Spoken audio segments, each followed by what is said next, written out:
channel එකට ඔයාව සාදරයෙන් පිළිගන්නවා.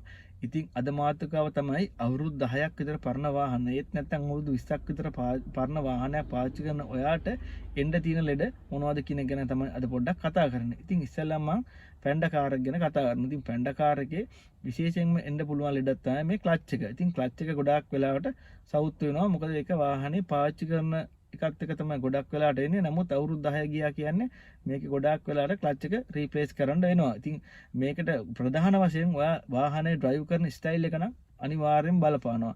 සමහර කට්ටිය මොකද කරන්නේ තෙල් ඉතුරු කරගන්න කියලා ලොකු ජීරවල යනවා. ඉතින් ඔයා 20ට විතර යන්නේ සමහර කට්ටිය 3 විතර. ඉතින් සමහර කට්ටිය 40ට යන්නේ කීයද? 4-5 දාලා යන්නේ. ඉතින් තෙල් ඉතුරු වෙනවා තමයි. නමුත් ඔයාට ඊට වඩා ලොකු හානියක් වෙනවා මේකේ ක්ලච් එක මාරු කරන්න වුණාම.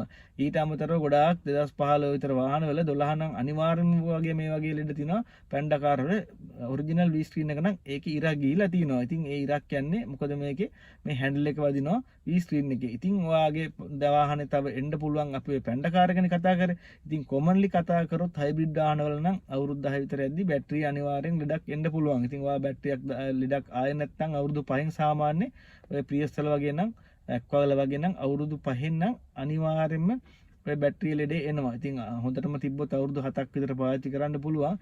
ඉතින් අවුරුදු 10කදී නම් අනිවාර්යෙන් ඔයාට මේකේ බැටරිය රීප්ලේස් කරන්න එනවා. ඉතින් ABS එකේ අනිවාර්යෙන් එලාම් එකක් පත් වෙනවා. ඉතින් මේවා ඉතින් අපි නෙමෙයි කියන්නේ මේවා මේ වෙන්න තියෙන ලෙඩ. ඉතින් මේ කට්ටිය පාවිච්චි කරලා තිනවා. ඔයා සමහරට ඔයාගේ වාහනේ මේ ලෙඩ නැති වෙන්න පුළුවන්. මොකද මේ ඔයා මේක හොඳට මේන්ටේන් කරපු නිසා. නමුත් මේවා කොමන් ලෙඩ. ඊට පස්සේ ඊටම අමතරව මේ ගොඩාක් වෙලාවට බුස් වල සද්ද එහෙම ගොඩක් වෙලාවට එනවා වාහනවල. කොමන්ලි ගත්තාම මොන වාහනේ වුණත් ඉතින් බුස් එහෙම ගෙවිලා තියෙන්නේ. ඉතින් හෝස් තැම්බිලා ඊට පස්සේ ඔයාට දැන් සමහර කට්ටිය ඉල්ල එහෙම මාරු කරන්න බෑනේ. ඉතින් දැන් කෙනෙකුට හිතෙන්න පුළුවන් අපි හොඳයි බ්‍රේක් ඔයිල් ටික එහෙම මාරු කරන්න කියලා. බ්‍රේක් ඔයිල් ටික මාරු කරපු ගමන් මොකද වෙන්නේ? අර ප්‍රොසෙස් ටික ඔක්කොම අලුත් ඔයිල් එකත් එක්ක සෙට් වෙන්නේ. ඉතින් ආපහු බ්‍රේක් කොෂස් අන්න ඒ වගේ දේවල් යනවා. ඉතින් ඔයා මතක ඇතුව බ්‍රේක් පෑඩ් ඒ වගේ දේවල් උත් බලන්න ඕන. බ්‍රේක් පෑඩ් ද ඩිස්ක් බ්‍රේක් තිබ්බොත් ඉතින් බ්‍රේක් පෑඩ් තියෙනවා. පිටිපස්සේ ඩ්‍රම් බ්‍රේක් තිබ්බොත් ඒ බ්‍රේක් ලයිනර් ටික ඔයාට අනිවාර්යෙන් රීප්ලේස් කරන්න දෙනවා.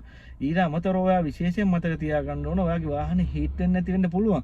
ඉතින් ඔයාගේ රේඩියේටරේ මූඩිය පොඩ්ඩක් කරලා බලන්න. ඉතින් උඩ මලකඩ පාරක් වගේ ලාවට මලකඩ වගේ තියෙනවා නම් අනිවාර්යෙන් ඔයා රේඩියේටරේ සුද්ධ කරන්න වෙනවා. ඉතින් ඒක කරේ නැත්නම් ඊළඟට වාහනේ හීට් වෙලා ගෑස්කට් ගිහිල්ලා ඔයාට එන්ජින් රිපෙයාර් එකක් වුණා එන්න පුළුවන්. ඉතින් සමහර වාහන තියෙනවා ඉතින් ඔයාලා දන්නවා එක්ස්ට්‍රේල් එක වගේ වාහන තියෙනවානේ. ඉතින් එක්ස්ට්‍රේල් එක වගේ වාහන වල නම් ඔයාට අනිවාර්යෙන්ම මේකේ ගොඩාක් වෙලාට මේක වගේ ලක් එක තමයි මේකේ මේ එනවා ජියර් බොක්ස් එකේ ප්‍රශ්නයක්. ඉතින් CVT ජියර් බොක්ස් එකක් තියෙන එක්ස්ට්‍රේල් එකේ. ඉතින් ඔයාට ඒක ගොඩක් වෙලාවට රිපෙයාර් එකකට යන්න වෙනවා. ඉතින් ඒකට ලොකු කොස්ට් එකක් වැය කරන්න වෙනවා.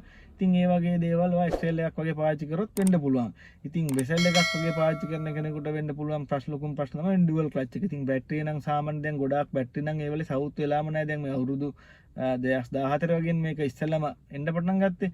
ඉතින් එහෙමත් එකක් දෙකක් තමයි සවුත් වල තියෙන්නේ. දැන් හැබැයි අවුරුදු 10 නිසා ඔයා වෙසල් එකක් පාවිච්චි කරනවා නම් බැටරිය ගැන සැලකිලිමත් වෙන්න. ඉතින් ඔයා පාවිච්චි කරපු වෙසල් එකක් ගන්නවා නම් අනිවාර්යෙන් බැටරිය දැන් චෙක් කරන්න.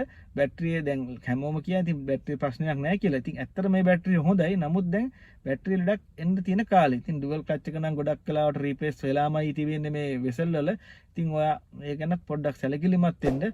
ඉතින් ඔයා මොන වාහනේ ගත්තත් මම මේ කියන දේවල් බලන්න. ඉතින් යට පොඩ්ඩක් රිංගල ගන්න බලන්න. ඉතින් ඔය නවාරා කැබ් එකක් වගේ පාවිච්චි කරන කෙනෙක්, කියන්නේ UK වාහනයක් වගේ පාවිච්චි කරන කෙනෙක් අනිවාර්යයෙන්ම කැසිය බලන්න. යට රිංගල බලන්න. නිකන් ඔයා වාහනේ පෙනුම තිබ්බට ගන්න එපා. දිරුම් නැහැ කියලා පේනවා. නමුත් මේක ජැක් එකකට දාලා හොඳ ටෙක්නීෂියන් කෙනෙකුට දාලා අනිවාර්යෙන් චෙක් කරලා බලන්න. ගොඩක් වෙලාවට මේ වලේ චැසි පාස්සලා රිපෙයාර් කරලා තියෙන්නේ. ඉතින් එහෙමත් වාහන කීපයක් තමයි මේ ආරක්ෂිතව තියෙන්නේ. ඉතින් හොඳට මේන්ටේන් කරපු වාහනයක් ඒ වගේ වෙන්න පුළුවන්. ඉතින් ඔය UK කියන මොඩල් එකේ එන වාහන වල නම් මොන වාහනේ වුණත් කමන්නේ. ඔය අනිවාර්යෙන්ම මේකේ චැසිය බලන්න. ඉතින් ඔයාගෙත් මොනවා හරි තව මේ වගේ විස්තර ඇති, ඔයා දන්න විශේෂ දේවල් ඇති. ඉතින් ඔයත් අපිට කමෙන්ට් එකක් දාන්න මෙන්න මේ වාහනවල මෙන්න මේ දේවල් බලන්න කියලා. ඉතින් ඔයත් බලන දේවල් ඇති. ඉතින් ඔයාට විශේෂ වාහනයක් ගැන දැනගන්න ඕන නම් අපිට ඒ ගැනත් කියන්න. අපි ඒ ගැන වැඩිපුර කතා කරන්න බලාපොරොත්තු වෙනවා. ඉතින් වාහන සම්බන්ධ වාහනයක් පදින යාළුවට, වාහනයක් ගන්න ඉන්න යාළුවට මේ වීඩියෝ එක ෂෙයා කරන්න. සුබ දවසක්.